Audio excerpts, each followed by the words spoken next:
Good morning and happy Monday. It is later in the morning. It is quarter after 11 and wanted to start this weekly reading vlog. So this week is a pretty chill week. I don't really have a ton going on other than my normal appointments and stuff like that. So we're going to try our best to get as much as we can done. So this week I have got two books that I am working on. China Rich Girlfriend, which I am hoping to get to page 400 of this today. And yesterday I started The Cruel Prince by Holly Black. I am just under a quarter of the way through this. My hope is to get about halfway through it today if I can. Other books on the docket for this week. I am hoping to start my reread of The Firekeeper's Daughter by Angeline Boulley, and then also read Rich People Problems by Kwan once I finish China Rich Girlfriend. So these are the four that we'll be working on this week. I do think it is possible I will at least get these two done and then definitely start the other two this week. I don't have very much, like I said, going on this week, and so it's really just me finding the time to get some stuff done. I've already gotten most of my big tasks done. I just have a couple of little things I need to do before I start my Korean practice for the day, and then I am going to spend most of the time working on the audiobook for The Cruel Prince so that I can get through as much of that today as I possibly can. And then later tonight I'll get through reading more of China Rich Girlfriend. I don't have very much of this left, like I said. I probably have about, I have less than 200 pages. I know that. I have less than 200 pages left of this before it's done. And then the Rich People Problems is going to be next on the docket once that one's done. But yeah, so far this morning I have gotten quite a bit done. I basically did my chores this morning. I had to email a parent about a thing with their student. I read one of the IEPs that I needed to for one of my students on my caseload. I also edited and uploaded a TikTok to TikTok, Instagram, and YouTube Shorts. And yeah, so really the last things I need to do are to journal for this morning, update my reading journal, and then I start my Korean practice for the day before I get to my creative stuff, which is like my crocheting and stuff like that. So yeah, it's gonna be a nice day. I'm very excited. I'm very, very excited for this kind of day because I feel like I haven't been able to do my creative projects in quite a few days because I've been so busy. I may even decide to go to the bookstore today if possible because I want to get the next book in the You series by Caroline Kepnes because I really enjoyed You, and I want to see if I can find the next book in the series. And I'm kind of debating though because tomorrow is New Release Tuesday, so it's like, do I want to wait until tomorrow when I know there's going to be some new releases out, or do I want to go today and scratch the itch, you know, kind of thing. So I don't know. We'll see. I'll get through some of my stuff today. Probably once I finish my Korean practice stuff, I'll have kind of an idea of what I want to do. But yeah, so I've just got some productivity pomos going on, streaming on Twitch right now, and we're in the middle of a session. So I've got about 43 minutes left of that. So I'm going to take this time to get some other stuff done, and we'll kind of go from there. So I'll update you guys when I've made some progress in these bad boys. And I'll also update you on my thoughts of The Cruel Prince when I get further into it, because truthfully at this moment I don't really have a lot of thoughts. It's fine. It's just not as enticing as I wanted it to be, but I'm only like about a quarter of the way through it. So I want to like get a little bit more in before I start making some judgments on it, basically. Well, I have not made this vlog very entertaining at all because it is now Saturday. And I have not updated you guys on anything that I've read over this last week. And I've read quite a bit, let me tell you. So, let's get caught up with everything that I finished this week, because I finished 3 books this week. So on Thursday I was doing a 24-hour readathon where I was trying to finish The Cruel Prince and China Rich Girlfriend, and then I was going to start Firekeeper's Daughter and Rich People Problems. So let me tell you how that went, because that was basically where the bulk of my reading was over this week. I did in fact finish The Cruel Prince by Holly Black. I rated this more of a 4.5 out of 5 stars, but marked it as 5 on Goodreads. This was exceptionally better than I expected it to be.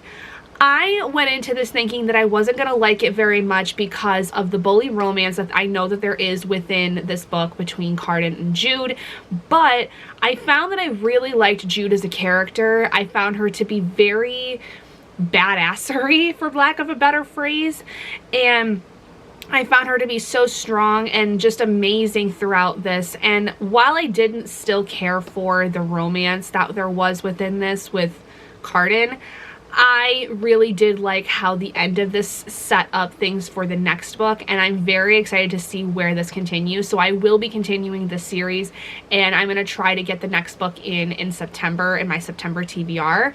So there's that. Then I did finish China Rich Girlfriend by Kevin Kwan, the second book in the Crazy Rich Asians series, and gave this a 5 out of 5 stars. This also was a book that I was like at first not really sure whether or not I was going to enjoy it, because there was a perspective that was brought in that I didn't really see much of a point of until the end of the book, and that perspective is actually continued on in book 3, which I actually do kind of like. But this was amazing. There was also a bit of a murder mystery almost plot line that was brought up toward the end of this book that I really appreciated, because it just kind of added to the intensity of everything that was going on within this series and within this entire family that there is. Like, it just kind of makes this series a little bit more absurd and high stakes when it really doesn't need to be, but it is. So I just really enjoyed this. I feel like that if you are a rich people drama person, I was talking about this on stream yesterday, if you like the Kardashians times 100, this is the series for you, because it is completely absurd, but it is so absurd in the fact that it is actually entertaining, whereas sometimes the rich people drama shows I can't stand, because it's not like, it's absurd in the fact that it's like, this is very clearly done for television. This is nothing more than that. This is nothing more than just trying to get attention and everything. Whereas in here, it's not just getting attention, but there's actually some like feelings and slights being done within this series. And so it's really, really nice. And then I did read and complete my reread of Firekeeper's Daughter by Angeline Boulley. I started this during the 24-hour readathon, and I finished it almost within 2 days, basically. But this was, again, a 5 out of 5 stars. I absolutely loved rereading this, and I'm excited to continue on again with the series by rereading Warrior Girl Unearthed and then reading Sisters in the Wind when I can get to them. With this one, I also picked up a lot more things that I think I missed initially the first time around, and I really appreciate that when I have a reread, is that like there'll be things that either I forget or things that I don't really recognize right away, and then when I pick up the book again to read it, I find those things that I didn't expect to, that are kind of like, oh, I either forgot about this or I didn't pick that up the first time. So I really loved that about this book, and I love anything Angeline Boulley is going to put out. Truthfully, she's going to be an auto-buy author for me, just purely because of the fact that she writes from such a very interesting perspective as someone who is half native herself and writes on a half native character or native characters, and it blows my mind the amount of things that there is culturally within this that I, when I first read this, didn't expect to see, but have fallen in love with, because there are things about my family's culture that I didn't get to learn about because I was not brought up in that culture. And it's just so amazing to read something that kind of just puts you in that space and makes you appreciate those things a little bit more and the reasonings behind them. It's just, oh, please go read Angeline Boulley if you have any interest in Chippewa native culture, because this has got like everything within it that you could want and more, in my opinion. And then I did start Rich People Problems by Kevin Kwan. I got to page 20 of this during my 24-hour readathon, and then did read a little bit more of it last night during sprints. I'm currently on page 50 of it, and this is turning out to be interesting, because this is like, there's been a kind of plot line that's been a through line throughout all 3 of the books so far, and it's now coming to a head where the matriarch of Nick's family is dying, and so now everyone's coming out of the woodwork to like get on her good side before she dies so that they can be left with something, whether it's money, property, anything like that. So it's interesting. The amount of backstabbing that I thought there was going to be is from the last 2 books is probably going to be tenfold in this one, because everything is now becoming very, very dire. So I'm excited to see how this is going to end because I'm rooting for Nick and Rachel all the way. I love them very much. They are my power couple, my gold star couple, so I just adore them. But then I did want to start today another book, Stormfront by Jim Butcher, the first book in the Dresden Files, which I was reading the synopsis on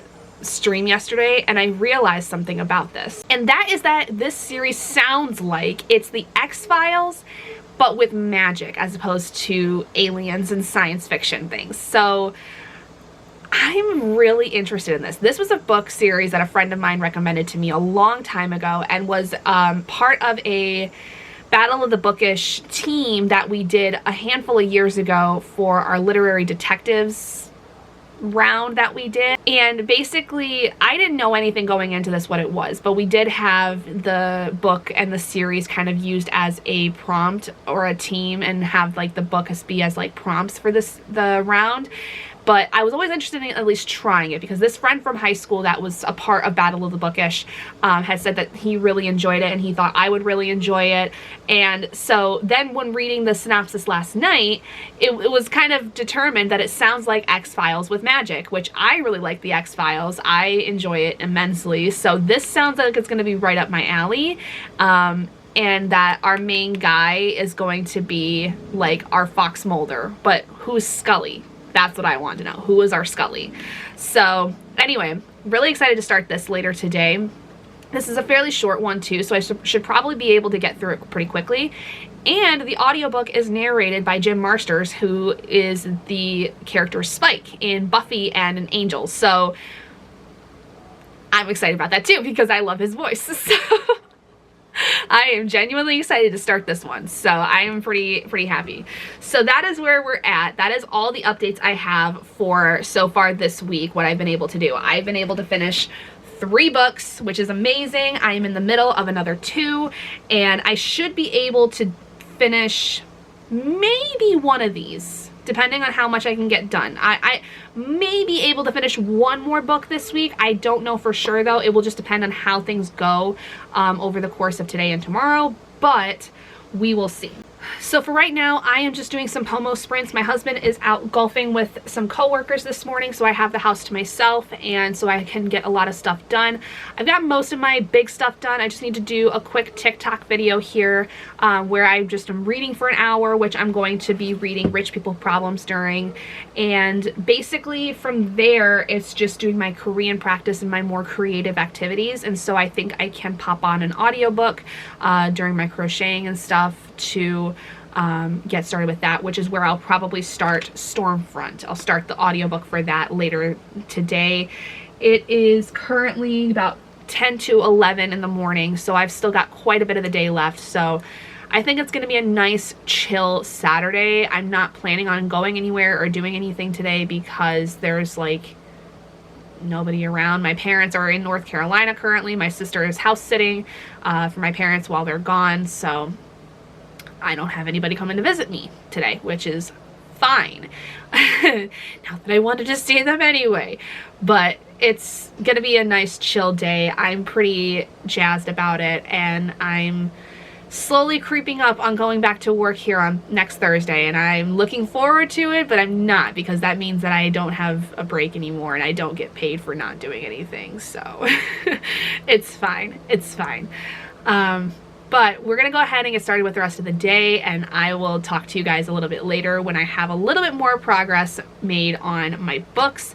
I would like to be able to get to at least page 100 of Rich People Problems today, and maybe get to page 50 of Stormfront, or get further than that. If I get further than that today, that's fantastic. If not, then that's okay. So we shall see. Okay, happy Sunday. So I have made quite a bit of progress in both of the books that I've been working on. I'm currently on page 114 of Rich People Problems, which is going as well as I expected, which is great. And then I did get through the first 52 pages of Stormfront by Jim Butcher. Now, I am not certain whether I like the writing of this as much as I had anticipated. It's not tongue-in-cheek necessarily, but it's very stunted, and I'm curious. I didn't even look at like when this was originally published, so that may have something to do with it. This was originally published in 2001. So yeah, it kind of feels like that. It feels like a little bit more of stunted writing than I would like. This though is very gruesome right off the bat. Like, the main story is that the main character, Harry Dresden, is a wizard, and he runs a paranormal investigative service kind of thing, and he's the only wizard that there actually really is that's mortal. Now, what happens is that it's kind of like the show Psych, if you want to think of it that way, where he gets pulled in to essentially work on cases with the Chicago Police Department for some really hinky kinds of cases, and the one that he comes across is very gruesome, and like, it's been established that he's been working with them for a while. He's got a good rapport with one of the cops, who is kind of like Juliet, if you will, in Psych, which is really interesting considering that Psych came out many years after this book series initially came out, but it's a good parallel. The case that he's brought in on is very gruesome in that there is a couple that are murdered while they're in the act of intercourse, and it is gruesome. Like, blood's everywhere. Their hearts are basically like out of their chests. Their chest cavities are all opened up. Like, it's nuts. And Harry decides that this is somebody who has a very vested interest in one or both of these people, and this is a very much something that is more black magic based, which we know going through the recent times, the discourse between what is black magic versus white magic is a very racist, if you will, dialogue. Keeping in mind that this was published in 2001, there is the idea that black magic versus white magic is bad, white magic is good. Not the vernacular that I would use, but that is what it is, because this was a type of discourse that was at the time. And so that's kind of throwing me off a little bit because of the fact that, like, I don't use that kind of vernacular, but it is what it is. But then there's also this side case that he picks up. This woman named Molly basically comes to him and says that her husband is missing, and he is fascinated with magic, and he may possibly be a wizard in his own right or an amateur wizard, and he's gone missing. She says that he had packed up his stuff and basically just left, and she has no idea where he is. So she enlists Harry to hopefully help her find him. And so therein lies the possibility that maybe these two things are connected in some way, but that hasn't come across as of yet, if there is a connection of any kind. But it's going to be interesting, the fact that both of these are going on at the same time, where there is going to be a connection.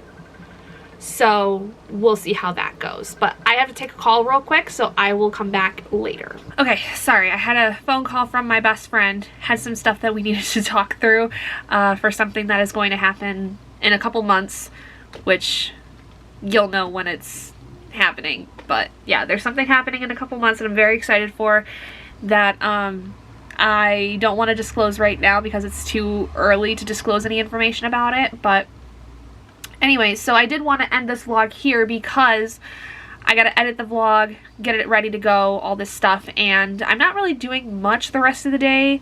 I might try to read a little bit later today, but I don't know for sure. It just depends on what else I get done during the day. Thank you guys so much for watching. I know this was really, honestly, a very short vlog. There wasn't much going on because I forgot to film most of this week, but I did get a lot done this week, even though I didn't film it, so I'm pretty proud of myself for that, so we'll take that. But anyway, I will see you guys in my next video. Bye.